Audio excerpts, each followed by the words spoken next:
amebarikiwa mtu yule mwenye ana marafiki, marafiki wanaweza kukuacha.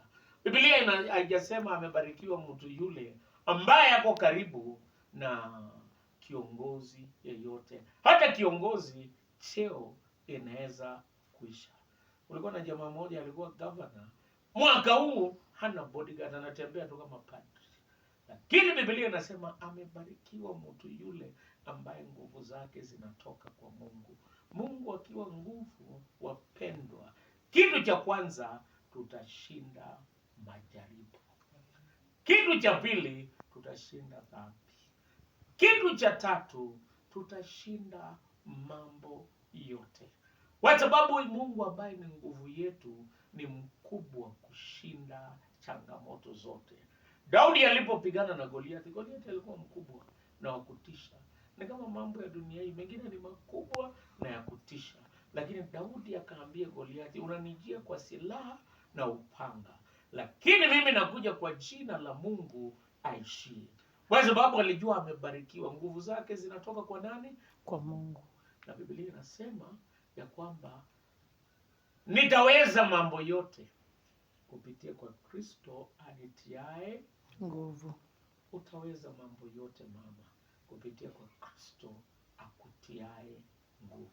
Pamoja na ndugu wetu utaweza mambo yote. Mambo ni mengi, kusomesha watoto, changamoto, maneno, lakini tutaweza mambo yote kupitia kwa Kristo atutiae nguvu. Na Biblia inasema wamngojeao Bwana watapata nguvu mpya. Kila siku naomba Mungu akupe nguvu mpya. Miezi 6 umesimama imara kwa sababu Mungu amekupa nguvu mpya.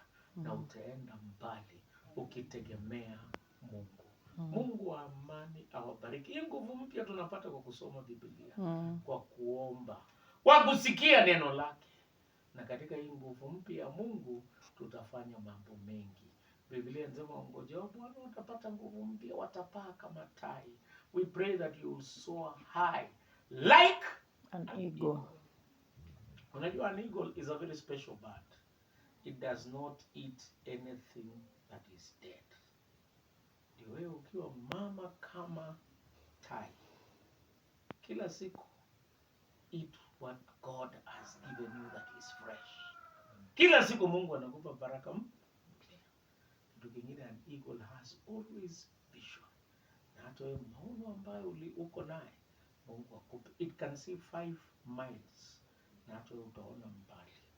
Kitu kingine ni ya kwamba this eagle will always walk with big birds, not small birds.